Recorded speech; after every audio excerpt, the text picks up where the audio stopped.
तो स्टूडेंट्स कैसे हो आप? मेरे नेक्स्ट लेक्चर के लिए आप तैयार हो पूरी तरीके से? जो अब हम लेक्चर करने जा रहे हैं इसके लिए तैयार हो ना? तो स्टूडेंट्स पढ़ते हैं इसके बारे में। आज हम कुछ लैंग्वेज प्रोसेसर के बारे में पढ़ने जाएंगे। इनको हम लैंग्वेज ट्रांसलेटर्स भी बोल सकते हैं, लैंग्वेज प्रोसेसर्स भी बोल सकते हैं, क्योंकि इनका काम होता है आपकी एक टाइप की लैंग्वेज को दूसरे टाइप की लैंग्वेज में कन्वर्ट करना, ताकि कंप्यूटर के लिए पढ़ना आसान हो जाए। तो स्टूडेंट्स, क्योंकि मैंने आपको स्टार्टिंग में ही बताया था, पिछले लेक्चर में बताया था कि कंप्यूटर एक मशीन है, तो वो सिर्फ मशीन लैंग्वेज को ही समझता है, जिसे हम बाइनरी लैंग्वेज भी बोलते हैं, जो 0 और 1 की फॉर्म में होती है। लेकिन अगर हम किसी भी लैंग्वेज में काम कर रहे हैं तो हमें उसे कन्वर्ट करना पड़ता है मशीन लैंग्वेज में, चाहे उसके लिए हमें किसी ट्रांसलेटर सॉफ्टवेयर की ज़रूरत पड़े। तो ये 3 टाइप के ट्रांसलेटर सॉफ्टवेयर हम यूज़ करते हैं: compiler, interpreter and assembler. Students, हमने ये भी पढ़ा था कि जो असेंबलर होता है वो असेंबली लैंग्वेज को मशीन लैंग्वेज में कन्वर्ट करता है, जबकि कंपाइलर और इंटरप्रेटर आपके हाई लेवल लैंग्वेज को मशीन लैंग्वेज में कन्वर्ट करते हैं। तो language translators are also called language processors. Compiler की बात की जाए तो the program written in high level language is called source code. ये मैंने आपको बताया था, हाई लेवल लैंग्वेज में जो प्रोग्राम लिखा जाता है उसे हम सोर्स कोड बोलते हैं। Compiler high level language instructions को मशीन लैंग्वेज इंस्ट्रक्शन में कन्वर्ट करता है और ये फास्टली करता है। इसे हम बोल सकते हैं in one go. Compiler converts high level language instruction into machine language instruction in one go, ठीक है, एक ही बार में। जबकि इंटरप्रेटर क्या करता है? Interpreter converts high level language instructions into machine language instructions line by line. ये लाइन बाय लाइन करता है। तो इसलिए हम कह सकते हैं कि इस इंटरप्रेटर जो होता है कंपाइलर से स्लो होता है, क्योंकि वो लाइन बाय लाइन ट्रांसलेट करता है, जबकि हमारा कंपाइलर एक ही बार में पूरे के पूरे प्रोग्राम को ट्रांसलेट कर देता है, कन्वर्ट कर देता है। जबकि असेंबलर क्या करता है? असेंबलर असेंबली लैंग्वेज इंस्ट्रक्शंस को मशीन लैंग्वेज इंस्ट्रक्शंस में कन्वर्ट करता है। नेक्स्ट स्टूडेंट्स, अगर हम अप्रोच की बात करें कि कौन सी अप्रोच हम यूज़ करते हैं, क्योंकि स्टूडेंट मैं आपको बता रहा हूँ कि हम सी लैंग्वेज यूज़ करते हैं, तो सी लैंग्वेज एक प्रोसीजरल लैंग्वेज है। प्रोसीजरल बोलते हैं हम इसे, ऑब्जेक्ट ओरिएंटेड नहीं बोलते। सी और सी प्लस प्लस की बात करूँ तो सी एक प्रोसीजरल लैंग्वेज है, जबकि सी प्लस प्लस एक ऑब्जेक्ट ओरिएंटेड लैंग्वेज है। ये दोनों में डिफरेंस रहता है कि C is a procedural language and C plus plus is a object oriented language. तो सी लैंग्वेज में हमारे पास जो अप्रोच यूज़ होती है वो होती है टॉप डाउन अप्रोच, जबकि सी प्लस प्लस में हमारे पास अप्रोच यूज़ होती है बॉटम अप्रोच। हम कह सकते हैं कि प्रोसीजरल लैंग्वेजेस में टॉप डाउन अप्रोच यूज़ होती है, जबकि ऑब्जेक्ट ओरिएंटेड लैंग्वेजेस में बॉटम अप अप्रोच यूज़ होती है। तो हम ये डिफ्रेंशिएट करेंगे कि दोनों में डिफरेंस क्या होता है। टॉप डाउन अप्रोच की बात की जाए तो students, in top down approach modules are implemented from top to bottom.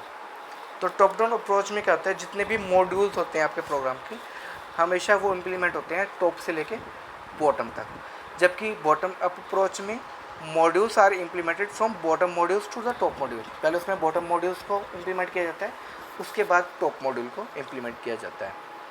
अच्छा, सेकंड पॉइंट पढ़ें, adding new features is not easy. Top down approach में अगर मैं नई फीचर्स को ऐड करना चाहूँ तो वो ईजी नहीं है, बहुत ही मुश्किल है, जबकि बॉटम अप्रोच में हम नई फीचर्स को आसानी से ऐड कर सकते हैं। Procedure languages follow top down approach. मैंने अभी आपको बताया था कि सी जो है वो प्रोसीजर लैंग्वेजेस हैं, और प्रोसीजर लैंग्वेजेस में टॉप डाउन अप्रोच यूज़ होती है, जबकि ऑब्जेक्ट ओरिएंटेड लैंग्वेजेस में बॉटम अप अप्रोच यूज़ होती है।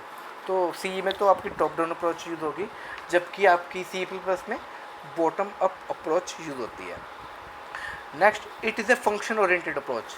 टॉप डाउन अप्रोच के बारे में बात की जाए तो ये फंक्शन ओरिएंटेड अप्रोच होती है। तो मैं यही कहूँगा स्टूडेंट्स कि जो सी लैंग्वेज है वो भी आपकी पूरी फंक्शन बेस्ड लैंग्वेज है। उसमें पूरे के जितने भी प्रोग्राम बनते हैं, प्रोग्राम्स को फंक्शंस में डिवाइड कर दिया जाता है।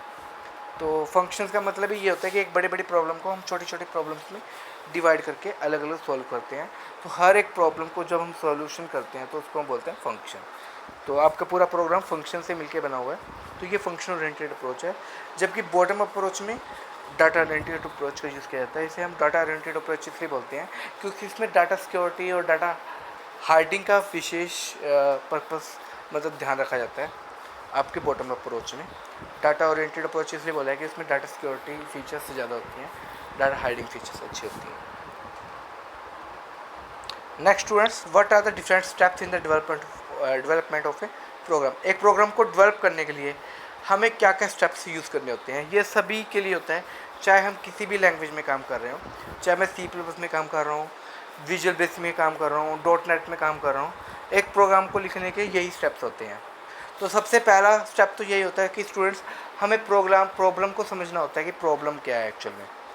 दूसरा स्टेप क्या होता है, अगर हमने प्रॉब्लम को समझ लिया तो फिर उस प्रॉब्लम से रिलेटेड जितनी भी हमारी रिक्वायरमेंट्स होती हैं उनको गैदर करना होता है और उन्हें एनालाइज करना होता है। रिक्वायरमेंट्स का मतलब है कि हमें क्या क्या इनपुट्स चाहिए, ठीक है, उन इनपुट्स के लिए हमें क्या क्या रेंज के अंदर डाटा चाहिए, किस रेंज में डाटा चाहिए, तो डाटा का टाइप क्या होना चाहिए, वो सारी इन्फॉर्मेशन जो होती है उनको गैदर करना और उन्हें एनालाइज करना, जितनी भी रिक्वायरमेंट्स होती हैं, ठीक है। चाहे वो हार्डवेयर से रिलेटेड भी हों, मान लो कोई प्रोग्राम लिख रहे हो तो उस प्रोग्राम के लिए या उस सॉफ्टवेयर के लिए आपको कोई अलग से हार्डवेयर ख़रीदना पड़ जाए तो वो भी रिक्वायरमेंट के दायरे में ही आता है। फिर थर्ड पॉइंट की बात की जाए students, right an algorithm for better understanding of the problem logic. फिर अगर आप कोई प्रोग्राम लिखने जा रहे हो तो सबसे पहले आपको उसका लॉजिक पता होना चाहिए, तो उसके लिए हम एल्गोरिथम लिखते हैं उसकी बेटर अंडरस्टैंडिंग के लिए, ठीक है। और फिर उसका फ्लो चार्ट्स, क्योंकि फ्लो चार्ट से हमारी प्रोग्रामिंग आसान हो जाती है, फ्लो चार्ट्स को ड्रा किया जाता है। फिर choose the computer programming language to write the program. उसके बाद हम किसी भी कंप्यूटर प्रोग्रामिंग लैंग्वेज को चूज़ करते हैं जिसमें हमें अपना प्रोग्राम लिखना है। जिसको सी की अच्छी नॉलेज है वो सी को यूज़ करेगा, जिसको जावा में करना है वो जावा यूज़ करेगा, जिसको C++ में करना है वो उसको यूज़ करेगा, जिसको विंडोज़ प्रोग्रामिंग करनी है वो विजुअल बेसिक को यूज़ करेगा, ठीक है, जिसको वेब बेस्ड प्रोग्रामिंग करनी है वो .NET PHP एक्सेट्रा यूज़ करेगा। डिपेंड करता है कि हम कौन से प्रोग्रामिंग लैंग्वेज में मुझे काम करना है, तो वो हम चूज़ करेंगे।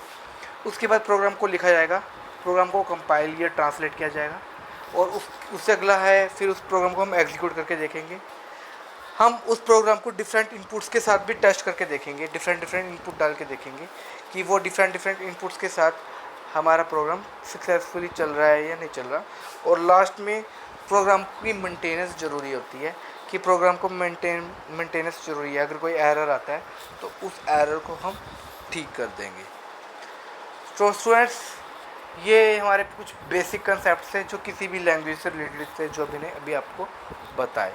अब हम बात करते हैं सी की, क्योंकि हमारा जो क्वेश्चन, हमारा जो टॉपिक है वही एक्चुअल में सी लैंग्वेज से रिलेटेड है। तो सी लैंग्वेज कैसे काम करती है और कैसे कब ये डेवलप की गई। तो C language was developed by Dennis Ritchie. बहुत ही इंपॉर्टेंट क्वेश्चन है स्टूडेंट्स। सी लैंग्वेज को डेनिस रिच्ची ने डेवलप किया था, AT&T बेल लेबोरेटरीज में डेवलप किया गया था। यूएसए की ये लेबोरेटरीज थी, 1972 में इसको डेवलप किया गया था, ठीक है। तो स्टूडेंट्स आपको एक चीज़ बता दूं कि जो आपका यूनिक्स ऑपरेटिंग सिस्टम है वो भी सी लैंग्वेज में ही लिखा गया है, यूनिक्स ऑपरेटिंग सिस्टम। तो करैक्टरिस्टिक्स की बात की जाए तो सी लैंग्वेज के क्या क्या करैक्टरिस्टिक्स हैं उसकी बात की जाए तो C language is a high level language. मैंने अभी आपको बताया था कि सी लैंग्वेज एक हाई लेवल लैंग्वेज है। It is also known as a middle level language. तो स्टूडेंट्स आपसे कई बार ये भी पूछा जा सकता है कि ये क्या हम सी को मिडल लेवल लैंग्वेज बोल सकते हैं। तो यस, सी एक मिडल लेवल लैंग्वेज भी बोली जा सकती है, ठीक है। It is a procedural programming language. मैंने आपको बताया था कि ये ऑब्जेक्ट ओरिएंटेड नहीं है, प्रोसीजरल प्रोग्रामिंग लैंग्वेज है। सिस्टम प्रोग्रामिंग लैंग्वेज है क्योंकि आपके ऑपरेटिंग सिस्टम भी इसमें लिखे जा सकते हैं, तो इसलिए इसको हम सिस्टम प्रोग्रामिंग लैंग्वेज भी बोल सकते हैं। इट इज़ ए, जैसे कि मैंने आपको बताया भी था कि सी में यूनिक्स लिखा गया था। It is a structured programming language. तो इसको स्ट्रक्चर्ड प्रोग्रामिंग लैंग्वेज भी इसलिए बोला है कि क्योंकि इसका एक प्रॉपर स्ट्रक्चर है, उस स्ट्रक्चर का ही यूज़ करके हमें प्रोग्राम लिखना है। कि पहले आपके डायरेक्टिव्स आ जाते हैं, फिर आपके फंक्शंस आते हैं, फंक्शंस के अंदर ही हमारे पास बाकी उसकी फंक्शंस की बॉडी आती है, उसकी डेफिनेशंस आती हैं। तो एक प्रॉपर स्ट्रक्चर है हर चीज़ का, तो इसलिए एक स्ट्रक्चर्ड प्रोग्रामिंग लैंग्वेज बोला है। हम उस स्ट्रक्चर को ही हमें फॉलो करना पड़ता है। It is a machine independent और पोर्टेबल लैंग्वेज, क्योंकि हाई लेवल लैंग्वेज है और मैंने बताया था कि हाई लेवल लैंग्वेजेस आपकी मशीन इंडिपेंडेंट होती है। तो ये भी एक मशीन इंडिपेंडेंट लैंग्वेज है और पोर्टेबल भी है। मतलब पोर्टेबल का मतलब इसलिए कह सकते हैं कि प्रोग्राम मान लो आपका एक कंप्यूटर पे लिखा गया, लेकिन दूसरे कंप्यूटर में हम उसको आसानी से रन कर सकते हैं। It is an extensible language. इसको हम एक्सटेंसिबल लैंग्वेज बोलते हैं क्योंकि इस लैंग्वेज का यूज़ करके हम और भी नए डाटा टाइप्स बना सकते हैं, उन्हें और भी फीचर्स को एक्सटेंड कर सकते हैं। It has 32 keywords. सी में आप हमारे 32 कीवर्ड्स होते हैं, जैसे कि वाइल, इफ़, डू, इस तरीके से हमारे जो होते हैं 32 कीवर्ड्स होते हैं। It is a case sensitive language, ये हमारी केस सेंसिटिव लैंग्वेज भी है, केस सेंसिटिव लैंग्वेज भी है। तो केस सेंसिटिव लैंग्वेज का मतलब है वो लैंग्वेज जिसमें अपर केस लेटर्स और लोअर केस लेटर्स को डिफरेंटली ट्रीट किया जाता है। तो ऐसे जो हमारे पास होती हैं लैंग्वेजेस, उनको हम केस सेंसिटिव लैंग्वेजेस बोलते हैं। It is a compiler based language, इसे हम इंटरप्रेटर बेस्ड लैंग्वेज नहीं बोलेंगे, कंपाइलर बेस्ड लैंग्वेजेस बोलेंगे। कुछ लैंग्वेजेस हमारी कंपाइलर बेस्ड होती हैं और कुछ लैंग्वेजेस हमारी इंटरप्रेटर बेस्ड होती हैं। तो सी लैंग्वेज जो है हमारी, वो एक कंपाइलर बेस्ड लैंग्वेजेस है। नेक्स्ट, सी के करैक्टर सेट की बात की जाए, सी के करैक्टर सेट क्या होते हैं? तो किसी भी लैंग्वेज के करैक्टर सेट वो सेट ऑफ अल्फ़ाबेट्स डिजिट्स होते हैं जो हम उस लैंग्वेज में यूज़ कर सकते हैं। तो सी के करैक्टर सेट्स की बात की जाए तो C character set is the set that contains, इसमें 0 to 9 डिजिट्स हम यूज़ कर सकते हैं। कैपिटल ए से लेके कैपिटल जेड तक अल्फ़ाबेट से यूज़ कर सकते हैं। इसी तरीके से small A to small Z alphabet से यूज़ कर सकते हैं। और ये कुछ सिंबल्स भी हैं, कुछ ऑपरेटर्स भी हैं जो हम किसी भी लैंग्वेज में मतलब जो हम सी में यूज़ कर सकते हैं। तो ये सी के करैक्टर सेट में हमारे पास आते हैं।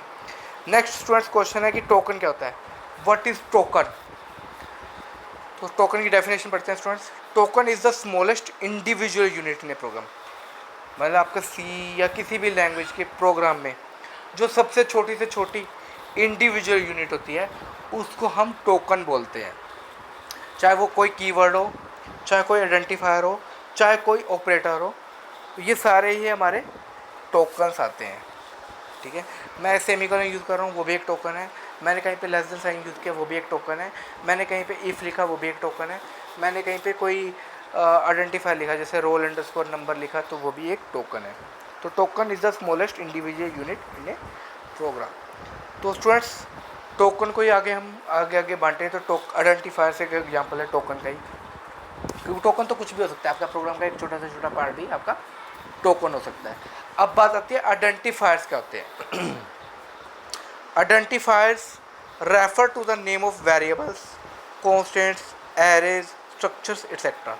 हम किसी भी वेरिएबल का, कॉन्स्टेंट्स का, एरेज का, स्ट्रक्चर्स का, यूनियंस का, क्लासेस का जो नाम देते हैं, उन नाम्स को रेफर करने के लिए आइडेंटिफायर्स होते हैं। जैसे मैंने कहीं पे लिख दिया रोल अंडरस्कोर नंबर, तो वो एक आइडेंटिफायर है। ठीक है, मैंने कहीं पे लिख दिया स्टूडेंट अंडरस्कोर नेम, वो एक आइडेंटिफायर है। मैंने कहीं पे लिख दिया एफ नेम, वो एक आइडेंटिफायर है। चाहे वो आइडेंटिफायर किसी वेरिएबल के लिए, वेरिएबल का नाम देने के लिए हम यूज़ करें, चाहे किसी कॉन्स्टेंट का नाम लेने के लिए हम यूज़ करें, चाहे किसी एरे के नाम के लिए हम यूज़ करें, चाहे किसी स्ट्रक्चर के नाम के लिए यूज़ करें। तो आइडेंटिफायर्स वो सारे होते हैं। जैसे मैंने एक एग्जांपल लिखा, मैंने यहाँ पे लिखा int space roll underscore number. यहाँ पे रोल अंडरस्कोर एनओ जो है एक वेरिएबल है, लेकिन ये एक आइडेंटिफायर भी है। आइडेंटिफायर मैंने बताया था कोई भी नाम हो सकता है जिसे हम किसी के लिए भी यूज़ करते हैं, चाहे मैं वेरिएबल के लिए यूज़ करूँ, चाहे कॉन्स्टेंट के लिए यूज़ करूँ। तो यहाँ रोल अंडरस्कोर नो मैंने एक वेरिएबल के लिए यूज़ किया है। ठीक है, तो here roll underscore no is an identifier, ये एक आइडेंटिफायर है। और ये रूल्स भी हमें ध्यान रखने पड़ते हैं। ये रूल्स हैं, चाहे मैं किसी वेरिएबल का नाम डिफाइन करूँ, चाहे कॉन्स्टेंट का करूँ, चाहे एरेज का करूँ, स्ट्रक्चर का करूँ, तो हमें ये रूल्स को फॉलो करना पड़ेगा, क्योंकि वो सारे हमारे आइडेंटिफायर्स ही होते हैं। तो रूल्स क्या हैं? First character must be a letter, आपका पहला जो कैरेक्टर है वो एक लेटर ही होना चाहिए, अल्फ़ाबेट ही होना चाहिए, हम कोई डिजिट यूज़ नहीं कर सकते उसके लिए। दूसरा, periods, spaces and special symbols are not allowed. Special symbol का मतलब मैंने कहीं पे लिख दिया रोल स्टार एनो, स्टार एक स्पेशल सिंबल है ना, अलाउड नहीं है। स्पेसिस अलाउड नहीं है, मैंने रोल स्पेस एनो लिख दिया, अलाउड नहीं है। पीरियड मैंने लिख दिया रोल डॉट एनो, वो भी अलाउड नहीं है। तो पीरियड, स्पेसिस या स्पेशल सिंबल्स अलाउड नहीं है। हाँ, कोमा हम यूज़ करते हैं, कोमा का यूज़ हम वेरिएबल्स को सेपरेट करने के लिए यूज़ करते हैं। Underscore character can be used, हम कोई स्पेशल सिंबल यूज़ नहीं कर सकते, लेकिन अंडरस्कोर कैरेक्टर्स को यूज़ कर सकते हैं। ये होता है अंडरस्कोर कैरेक्टर, ये नीचे वाला। एक तो हाइफन होता है, हाइफन तो बीच में आता है, जबकि अंडरस्कोर आपका नीचे की ओर आता है। It must not be A keyword, keyword नहीं होना चाहिए आइडेंटिफायर। मीन्स अगर मैंने लिख दिया इंट स्पेस इफ़, मतलब यहाँ पे मैं वेरिएबल डिक्लेयर कर रहा हूँ, वेरिएबल मैंने लिखा इंट स्पेस इफ़, तो वो एक गलती हो जाएगी, क्योंकि इफ़ इज़ ए कीवर्ड और इफ़ को हम कोई आइडेंटिफायर की तरह यूज़ नहीं कर सकते। It must not exceed 31 characters, 31 characters से आपके कैरेक्टर ज़्यादा नहीं होने चाहिए जो हम आइडेंटिफायर डिफाइन करते हैं। तो उसमें जो कैरेक्टर्स होते हैं वो आपके 31 से एक्सीड नहीं करने चाहिए। कुछ एग्जांपल देखते हैं। जैसे स्टूडेंट्स यहाँ पे लिखा 9 ABC, पहला जो कैरेक्टर है वो मैंने डिजिट लिख दिया, इसलिए ये इनवैलिड हो जाएगा, क्योंकि मैंने बताया था कि फर्स्ट कैरेक्टर आपका लेटर ही होना चाहिए। नेक्स्ट ABC लिखा है, ये वैलिड है। अब कोई स्टूडेंट कहेगा कि इसमें मैंने पहला लेटर कैपिटल लिखा है, जबकि ये केस सेंसिटिव लैंग्वेज है। स्टूडेंट की केस सेंसिटिव का मतलब ये नहीं है कि हम उसमें लोअर केस या अपर केस लेटर नहीं लिख सकते। केस सेंसिटिव लैंग्वेज का ये मतलब है कि लोअर केस लेटर्स और अपर केस लेटर्स दोनों को डिफरेंटली ट्रीट किया जाएगा। और मोस्टली आपके किसी भी लैंग्वेज के जो कीवर्ड्स हैं, जैसे मैं सी की बात कह रहा हूँ यहाँ पे, तो सी एक केस सेंसिटिव लैंग्वेज है, तो इसके जो मोस्टली जो कीवर्ड्स हैं वो स्मॉल लेटर्स में ही लिखे जाते हैं। तो आगे है student_code, तो ये वैलिड है स्टूडेंट्स, में अंडरस्कोर मैंने यूज़ किया है। आगे है कोड 1002, ये भी वैलिड है क्योंकि पहला कैरेक्टर ही लेटर है, बाद में आपके डिजिट्स आए हैं तो कोई दिक्कत नहीं है। इंट स्पेस फ्लोट, ये इनवैलिड है स्टूडेंट्स, ये एक वेरिएबल मैंने डिक्लेयर किया है, लेकिन फ्लोट जो है कीवर्ड होता है, इनवैलिड हो गया ये। रोल स्पेस नंबर, ये भी इनवैलिड है क्योंकि बीच में स्पेस आ गया, और मैंने बताया था कि पीरियड स्पेसिस अलाउड नहीं है। तो इस तरीके से स्टूडेंट्स हमें ध्यान रखना पड़ता है। नेक्स्ट स्टूडेंट्स हमारे पास टॉपिक है कीवर्ड्स क्या होते हैं। Keywords are the reserved words in a language that have a predefined meaning as well as a purpose। तो keywords कुछ reserved words होते हैं लैंग्वेज के अंदर। reserve का मतलब है जिनका एक प्रॉपर मीनिंग है, एक predefined मीनिंग है, और predefined उनका एक पर्पस है, जिस पर्पस को हम चेंज नहीं कर सकते, वो सिर्फ उसी पर्पस में ही यूज़ होते हैं। तो आपके 32 कीवर्ड्स सी लैंग्वेज में आते हैं। जैसे कुछ एग्जांपल में अगर मैं बताऊँ, if, else, do, for, break etcetera, ये सारे मेरे कीवर्ड्स हैं, और इन सभी का एक अलग ही पर्पस है। जैसे इफ़ का पर्पस हम कंडीशन लगाने के लिए करते हैं, एल्स अगर हमारी कंडीशन फॉल्स हो जाती है तो उसके लिए यूज़ करते हैं, डू हमारा लूपिंग के लिए यूज़ करते हैं, फॉर हमारा लूपिंग के लिए यूज़ होता है, ब्रेक हम बीच में टर्मिनेट करने के लिए यूज़ करते हैं। तो हर एक जो वर्ड यहाँ पे मैंने यूज़ किया, इसको कीवर्ड, ये हर एक वर्ड एक कीवर्ड है, और हर एक कीवर्ड का एक प्रॉपर मीनिंग है, एक प्रॉपर पर्पस है, सिर्फ उसी के लिए ही ये यूज़ होते हैं, इसके अलावा किसी दूसरे पर्पस में ये यूज़ हो ही नहीं सकते। नेक्स्ट स्टूडेंट्स, वेरिएबल्स क्या होते हैं। Variables are the named locations in the memory that are used to store और hold a value. Students mostly अगर मुझे कोई डाटा स्टोर करना है, फॉर एग्जांपल मैंने आपको बताया था मुझे 2 नंबर्स का सम करना है, तो पहला जब नंबर डालूंगा वो मुझे मेमोरी में कहीं ना कहीं स्टोर करना पड़ेगा, दूसरा नंबर डालूंगा उसे भी मुझे किसी अलग मेमोरी लोकेशन पे स्टोर करना पड़ेगा, फिर तीसरा जो वेरिएबल लूँगा उसमें मुझे उन दोनों का सम करना है, लेकिन वो तीसरा वेरिएबल भी मेमोरी में कहीं ना कहीं स्टोर होगा। तो मेमोरी लोकेशंस का यूज़ ही हम इसलिए करते हैं कि उसमें हम अलग अलग वैल्यूज़ को स्टोर कर सकते हैं। लेकिन हम पहचानेंगे कैसे कि मेरा जो डाटा है कौन सी मेमोरी लोकेशन में स्टोर है, कौन सा डाटा किस मेमोरी लोकेशन में स्टोर नहीं है। तो वेरिएबल्स हमारे लिए ये रोल प्ले कर रहे हैं। वेरिएबल्स से हमें पता चल जाता है कि वेरिएबल नेम से हमें पता चल जाता है कि मेरा डाटा कौन से वेरिएबल के अंदर स्टोर है। तो वेरिएबल्स को हम नेम्ड मेमोरी लोकेशंस बोल सकते हैं। तो variables are the named locations in the memory that are used to store और होल्ड ए वैल्यू। तो वेरिएबल्स के अंदर हम वैल्यूज़ को स्टोर तो कर सकते हैं, और ये हम जो हमने वैल्यू स्टोर की है उसके लिए हमें उस जो वेरिएबल यूज़ किया उसके लिए जो हमारे पास मेमोरी लोकेशन आई है उसको हमने एक नाम भी दे दिया, हमारे लिए वो आसान हो जाता है प्रोग्रामिंग करना। एग्जांपल जैसे मैंने ये नीचे लिखा है इंट s_name, ये एक वेरिएबल है, कोमा मैंने लिखा है s_code, दोनों अलग अलग वेरिएबल हो गए। यहाँ पे s_name एक अलग वेरिएबल है, s_code एक अलग वेरिएबल है, तो दोनों वेरिएबल अलग अलग मेमोरी लोकेशंस को यूज़ कर रहे हैं यहाँ पे। तो hair s_name and s_code are variables. ठीक है students. Next question is scope of variables. Scope का मतलब स्टूडेंट्स होता है कि कौन सा वेरिएबल की जो लिमिट है वो कहाँ तक है, कहाँ तक वो विजिबल होगा, कहाँ तक वो एक्सेसिबल है, और कहाँ पे वो डिस्ट्रॉय हो जाएगा, जो उसकी वैल्यू है वो कहाँ पे डिस्ट्रॉय हो जाएगी, उसका लाइफ क्या है, वेरिएबल की लाइफ क्या है, तो उसको हम बोलते हैं स्कोप। तो स्कोप के हिसाब से अगर हम देखें तो स्टूडेंट्स वेरिएबल हमारे पास 2 टाइप के होते हैं मेनली, एक तो लोकल वेरिएबल्स और दूसरा global variables. Local variables and global variables. तो बात अगर हम करें लोकल वेरिएबल्स की, तो local variables are declared within a block and they are visible only within that particular block. तो लोकल वेरिएबल्स को जनरली हम किसी एक पर्टिकुलर ब्लॉक के अंदर ही डिक्लेयर करते हैं, और उनकी लिमिटेशन भी उसी ब्लॉक तक की रहती है। वो सिर्फ उस ब्लॉक तक ही एक्सेसिबल होते हैं और विजिबल होते हैं, उस ब्लॉक से बाहर उनकी वैल्यू डिस्ट्रॉय हो जाती है। फॉर एग्जांपल ये मैंने एक एग्जांपल लिखा है नीचे, यहाँ पे मैंने एक फंक्शन लिखा है वॉइड डिस्प्ले। फंक्शन का नाम क्या है? डिस्प्ले। वॉइड हम जनरली यूज़ करते हैं फंक्शन के लिए, रिटर्न टाइप के लिए। हम पढ़ेंगे इसके बारे में भी बाद में जब हम फंक्शंस के बारे में पढ़ेंगे। तो खैर एक ब्लॉक मैंने बनाया है जिसमें मैंने डिस्प्ले फंक्शन यूज़ किया है, वॉइड डिस्प्ले, और इसके अंदर मैंने एक वेरिएबल डिक्लेयर किया है इंट ए, और उसकी वैल्यू मैंने डाली है 10। स्टूडेंट्स यहाँ पे ए जो है एक लोकल वेरिएबल होगा, क्योंकि ये लोकल वेरिएबल एक ब्लॉक के अंदर यूज़ हो रहा है, ठीक है। इस वैल्यू को मैंने प्रिंट करवा दिया, प्रिंट एफ %d, ए। तो ये सिंपली स्टूडेंट्स क्या डिस्प्ले करेगा? 10 डिस्प्ले कर देगा।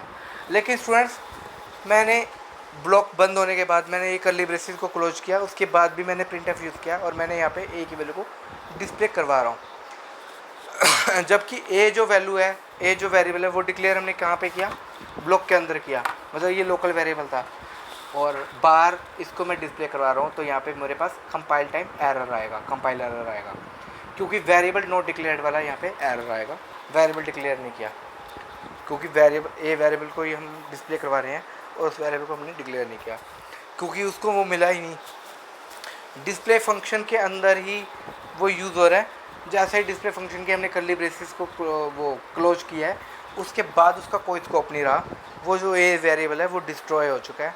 तो इसलिए वो हमारे पास मैसेज आएगा वेरिएबल नॉट डिक्लेयर्ड, ये कंपाइल टाइम एरर हमारे पास रहेगा। दूसरा, अगर हम स्टूडेंट्स ग्लोबल वेरिएबल्स की बात करें तो क्या होता है? Global variables are declared outside all the blocks. हम किसी पर्टिकुलर ब्लॉक के अंदर डिक्लेयर नहीं करते, हम सारे ब्लॉक्स के बाहर डिक्लेयर करते हैं ग्लोबल वेरिएबल्स को, and they are visible throughout the program. और ग्लोबल वेरिएबल्स हमारे पास पूरे प्रोग्राम में विजिबल होते हैं, पूरे प्रोग्राम में उनको एक्सेस कर सकते हैं।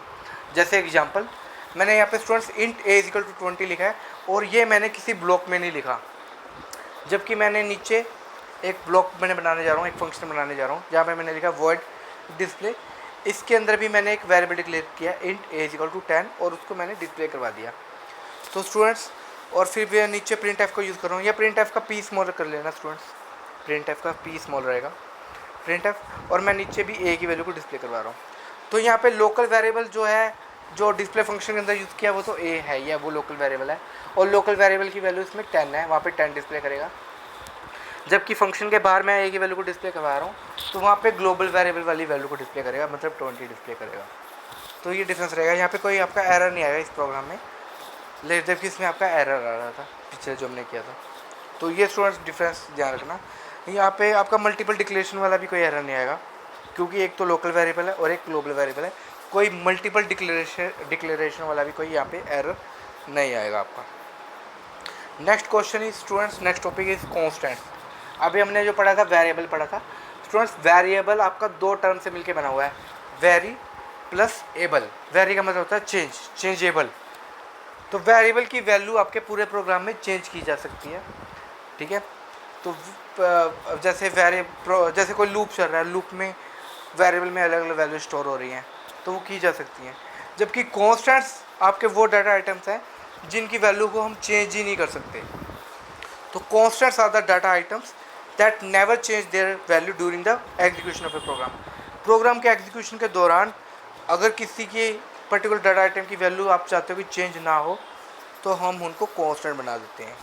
तो कांस्टेंट बनाने के लिए हमारे पास जो कीवर्ड हम जनरली यूज़ करते हैं वो करते हैं हम कॉन्स्ट। ये एग्जांपल में मैंने बता रखा है, कॉन्स्ट कीवर्ड यूज़ होगा। यहाँ पे मैंने लिखा है const float pi is equal to 314। यहाँ पे पाई तो मेरे कॉन्स्टेंट का नाम है, ये नाम आप कुछ भी दे सकते हो। मैंने पाई लिखा है, आप XYZ ABC कॉन्स्टेंट का नाम कुछ भी दे सकते हो, क्योंकि these are the identifiers. Const is a keyword, float is a data type, क्योंकि पाई के अंदर जो वैल्यू मैं स्टोर करने जा रहा हूँ वो एक डेसिमल टाइप की वैल्यू है, इसलिए मैंने वहाँ पे फ्लोट यूज़ किया। इंटीजर टाइप की वैल्यू होती तो मैं इंट यूज़ करता। तो मैंने लिखा const float pi is equal to 3.14। और कॉन्स्टेंट को डिफाइन करने के लिए हम कुछ हैश डायरेक्टिव का भी यूज़ कर सकते हैं। यहाँ पे मैंने हैश डायरेक्टिव का यूज़ किया है। मैंने क्या लिखा है, हैश डिफाइन पाई स्पेस देके 3.14, और यहाँ पे सेमीकोलन भी नहीं है, आप ध्यान देना। ऊपर वाले एग्जांपल में सेमीकोलन था और यहाँ पे कोई सेमीकोलन नहीं है। तो दोनों ही तरीके हैं कांस्टेंट बनाने के लिए। हम हैश डायरेक्टिव का यूज़ करके भी कांस्टेंट बना सकते हैं, और अदरवाइज़ हम कॉन्स्ट कीवर्ड का यूज़ करके भी कांस्टेंट डिक्लेयर कर सकते हैं। तो स्टूडेंट्स अगर मैं सिंपली इतना लिख देता कॉन्स्ट फ्लोट पाई और भी सेमीकोलन लगा देता तो वो गलत हो जाता, क्योंकि कॉन्स्टेंट्स में वैल्यूज़ को इनिशियलाइज करना ज़रूरी हो जाता है। ठीक है, तो स्टूडेंट्स आज के लिए इतना ही। मेरे वीडियोस को शेयर लाइक सब्सक्राइब करते रहिए ताकि मैं और भी अच्छे अच्छे वीडियोस आपके लिए बनाता रहूँ। तो इसमें स्टूडेंट्स मैं बहुत सारे क्वेश्चंस ऐसे क्वेश्चंस कवर करूँगा जो हमारे पास कॉम्पिटिटिव एग्जाम्स में पूछे जाते हैं या पूछे गए हैं। तो मेरे सारे वीडियोस को आप शुरू से लेके एंड तक देखते रहिए और हाँ, शेयर ज़रूर करते रहिए अपने फ्रेंड सर्कल में ताकि उनकी भी हेल्प हो सके, और सब्सक्राइब भी करवाइए ज़्यादा से ज़्यादा। Thank you very much.